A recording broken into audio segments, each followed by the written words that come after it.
All right, so let's dive right in to a topic that's super relevant for all you UPSC aspirants out there. Especially if you're looking at international relations, security, economic development. Yeah, all that good stuff that always seems to pop up on the exams. We're talking about India's position in the global arms trade. Specifically, that shift we're seeing from India being a huge importer of weapons. To ramping up its own domestic production. Think Make in India, but with a serious defense twist. And we're not just talking about a passing trend here. This is a strategic move with big implications for India's security. Its economy. And even its relationships with other countries. We'll be breaking it all down today, looking at a recent report from SIPRI. That's the Stockholm International Peace Research Institute, for those who haven't come across it before. And we'll be pulling in some other government sources as well to give you the full picture. So consider this your daily dose of current affairs analysis, folks, tailored for both prelims and mains. Now let's jump right in with a fact that might surprise you.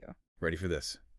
India's share of global arms imports has actually gone down. Making it the second largest importer after Ukraine. I don't know about you, but I definitely did a double take when I saw that.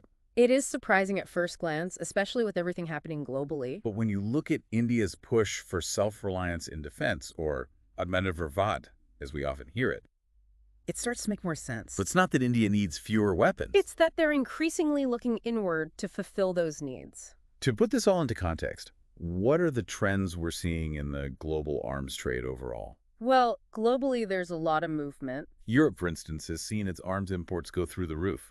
largely driven by the ongoing conflict in Ukraine. On the flip side, China's imports have actually decreased significantly. As their domestic defense industry grows. And, as always, the U.S. remains the world's top arms exporter. Okay, so lots of moving pieces on the global chessboard. But let's zoom back in on India. What's the story behind this shift in import trends? Well, if we compare India's arms imports to, say, a decade ago, There's been a noticeable drop, about 9.3% to be precise. but it's not just the quantity that's changing, right? Well, it's also the source. Russia, while still a key partner, Has seen its share of India's imports shrink from a dominant 72% a decade ago. to 36% more recently. This is where it gets really interesting. Because who's stepping into that space? France has become India's second largest supplier. Particularly with deals like the Rafale jets and Scorpene submarines. That Rafale deal was huge news, and it seems to mark a real shift in India's strategic partnerships. Absolutely. And just to add another layer to this, Let's look at Pakistan for a moment. their arms imports have actually increased, By a substantial 61%. with a whopping 81% of those coming from China. So you can see how these shifting alliances and import patterns. Have huge geopolitical implications for the whole region. It's like a real-world game of Risk playing out in front of us. So we've established that India is importing less. But what's fueling this drive towards self-reliance? I mean, Atmanirbhar sounds great on paper. But how is it actually playing out in the defense sector? It's not just talk. There are concrete actions backing it up. One of the most obvious is the increase in India's defense budget allocation. With a clear emphasis on purchasing domestically made equipment. It's like putting your money where your mouth is. And in this case, that mouth is saying we can build it ourselves. But it's more nuanced than just throwing money at the problem, right? Exactly. We're seeing targeted initiatives designed to make buying Indian the preferred option. For example, there's the SIPRI portal. Which is? It's an online platform specifically designed to connect the government with Indian defense manufacturers. Cutting out the middleman and making procurement smoother. Less red tape, you could say. More red, white, and blue, so to speak. Precisely. And then there are the positive indigenization lists. These are lists of specific defense equipment that are straight up banned from being imported. Forcing the reliance on domestic production. It's a bold move. But it sends a clear signal. If you want to sell defense equipment to India... You better be making it in India. Exactly. And what about the Defense Acquisition Procedure, or DAP 2020? Essentially, that's the rule book for how India acquires its defense equipment. And this updated procedure. It clearly prioritizes buying from domestic companies whenever possible. So it lays out a roadmap for how India plans to achieve its self-reliance goals. Right. Okay, so we're seeing a multi-pronged approach here. Money, platforms, regulations. All geared towards boosting domestic defense production. What else is in the mix? Well, there's also a focus on fostering innovation and developing completely homegrown technology. So it's not just about assembling parts here. It's about nurturing Indian ingenuity and creating cutting-edge tech right here at home. Like they're saying, Ah, we don't just want to make it in India. We want to invent it in India. yeah, exactly. And it's not just happening virtually, right? No, to boost manufacturing capacity. They've established dedicated defense industrial corridors. In Uttar Pradesh and Tamil Nadu, These are like specialized zones for defense companies where they can cluster, collaborate. and benefit from shared resources and infrastructure. It's about creating an entire ecosystem for defense manufacturing to thrive. And they're not limiting themselves to just the usual suspects, right? No, not at all. We're talking private companies and startups getting involved as well. Absolutely. The government is actively encouraging private sector participation. And even a foreign direct investment in defense manufacturing. It's about moving beyond the traditional reliance on government-owned defense companies. And opening the field to new players with fresh perspectives. And cutting-edge technologies. And the results are impressive, India's defense production hit a record high last fiscal year. reaching 1.27 lakh crore rupees. That's a 174% increase from just a decade ago. Talk about a growth spurt. So it seems like these initiatives are paying off. They seem to be. But who are the key players behind this growth? Who's leading the charge in India's evolving defense landscape? Well, on one hand, we have the established giants, That's defense public sector units. or DPSUs for short, These are companies like Hindustan Aeronautics Limited, HAL, known for projects like the INS Vikrant India's first indigenous aircraft carrier. and Farad Electronics Ltd., Eee. a major player in electronics for defense applications. Right. So those are the big names we've always heard about. Yes. But you mentioned the private sector stepping up as well, right? Exactly. And how are they fostering this? Well, there's the IDEX program, Which stands for? Innovations for Defense Excellence, And this is specifically designed for? to promote innovation in defense technology among startups and MSMEs, MSMEs. micro, small, and medium enterprises. So they're tapping into the agility and fresh thinking that smaller companies often bring to the table. Yeah, it's like a whole new generation of defense innovators is emerging in India. And that's precisely what India needs to truly become a global force in defense. It's not just about building more, it's about building smarter, building better. Building a future where India is a leader in defense technology. Exactly. All right, we're back and ready to keep going with our deep dive into India's evolving role in the global arms trade. So we've seen how India is seriously stepping up its domestic defense production. Aiming for that Atmanirbhar dream. But where does this all lead? What's the next chapter in this story? Well, India isn't just aiming to meet its own defense needs, It actually has ambitions to become a major exporter of defense equipment. Oh, wow. So they want to sell their weapons to other countries. Exactly. So are we talking small scale here, or are we talking big leagues? Oh, we're talking some serious goals here. Like what kind of numbers? Well, they're projecting 1.75 lakh crore rupees worth of defense production. In Just 2 years. and then And a target of 3 lakh crore by 2029. those are huge numbers. They are. But breaking into the global arms market, that can't be easy, right? It's not. It's a tough market to crack. It's like trying to join an exclusive club where everyone already knows each other. Yeah, you could say that. What are some of the hurdles that India might face in achieving these goals? Well, one of the biggest challenges is competition. I mean, we're talking about going up against the big guys, right? Exactly. Established giants like the U.S., Russia, France, China. Countries with a long history in the arms trade, Proven track records. established customer bases. It's a high-stakes game. So it's not just about making weapons, is it? It's about convincing other countries to choose Indian-made weapons over those from these established players. So how do you stand out in a crowd like that? Well, for starters, quality is paramount.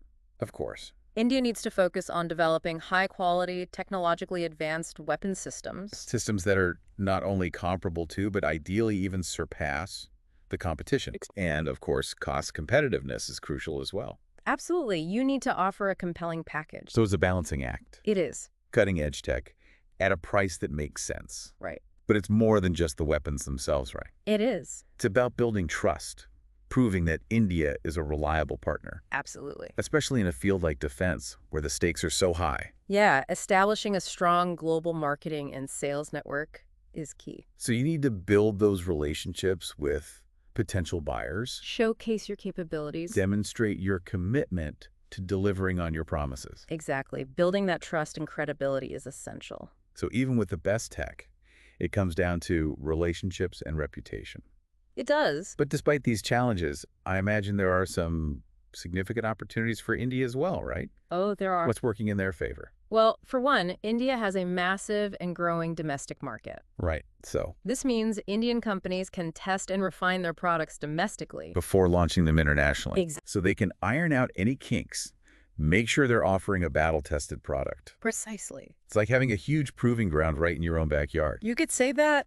And we talked earlier about how the government is fully committed to supporting the growth of the defense sector. Yes. And that commitment translates into Tangible support, increased budgets, favorable procurement policies, initiatives like the IDEX program, which I talked about earlier. aimed at fostering innovation. So it's creating a pretty attractive environment for defense companies to operate and grow. It is. So it's not just about building weapons, it's about building an entire industry. An ecosystem for innovation and growth. But beyond the economic factors, there's also the geopolitical angle. Right. India's strategic location And its growing influence on the world stage. makes it a pretty desirable partner for many countries. Absolutely. I mean, in a world that's becoming increasingly multipolar. Many countries are looking to diversify their defense partnerships. Reduce their reliance on traditional suppliers. They want options. And India, with its growing capabilities and its commitment to non-alignment. Presents a very appealing alternative. So it's not just about the weapons themselves. It's about the strategic partnerships that come with them. Exactly. It's about choosing a partner that aligns with your values and interests. Right.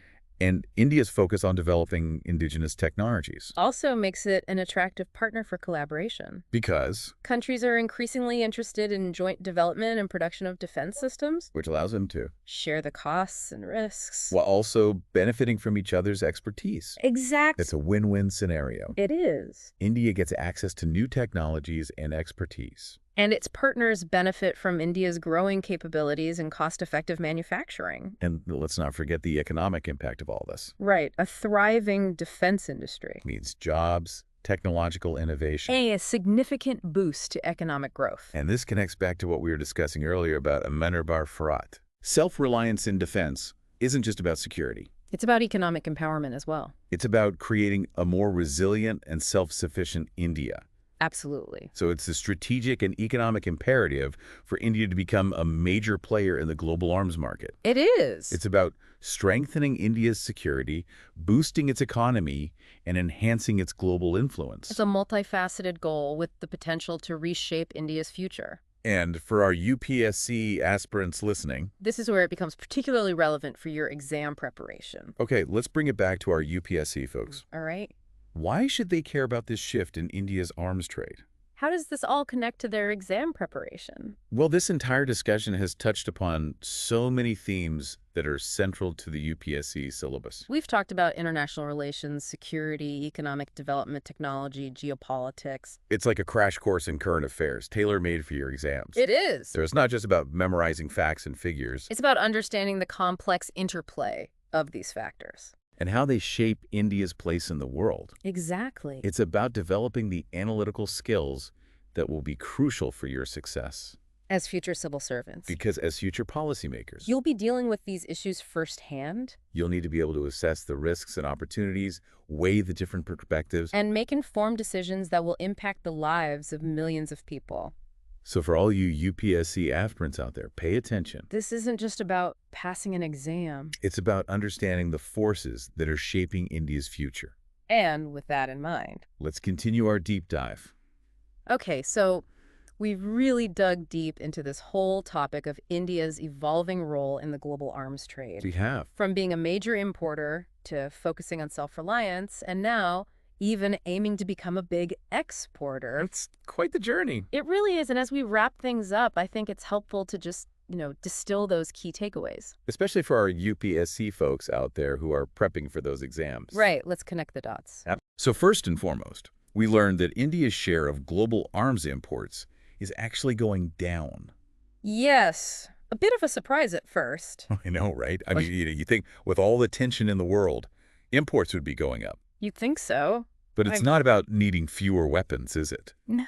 It's a deliberate strategy. To boost domestic defense production. Exactly. That whole Atmanirbhar Bharat idea. Self-reliance in defense. And it's not just a catchy slogan. There's real action behind it. Oh, yeah, we saw how the government's pulling out all the stops to make this happen. Increased defense budgets. Procurement procedures that favor domestic manufacturers. Dedicated industrial corridors. And really encouraging private sector participation. They're really building an entire ecosystem from the ground up. And it's working. I mean, India's defense production has hit record highs. It has. With both public and private sectors playing their part. Absolutely.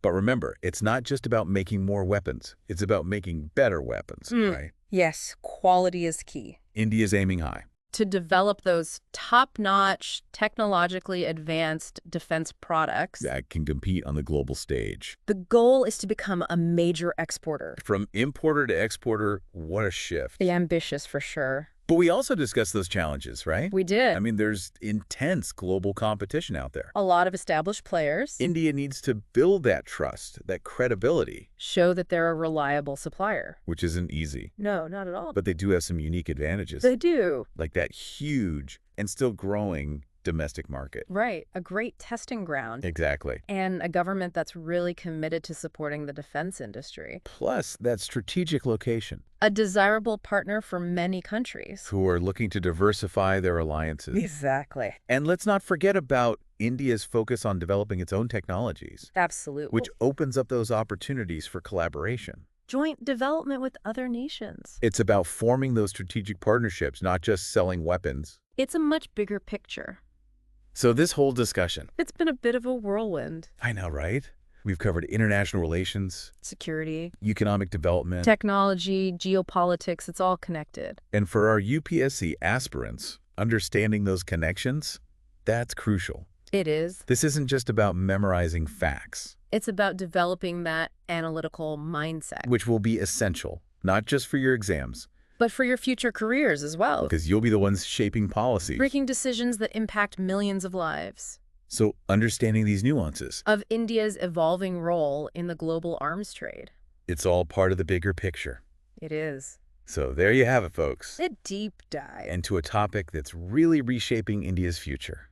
We've looked at the trends, the motivations, the challenges, the opportunities. And hopefully this has given you a solid foundation for your UPSC preparation. And maybe spark some further curiosity. And if you are eager to delve even deeper, be sure to check out the original article in the Hindu. That was our main source for this discussion. It's packed with additional insights and data.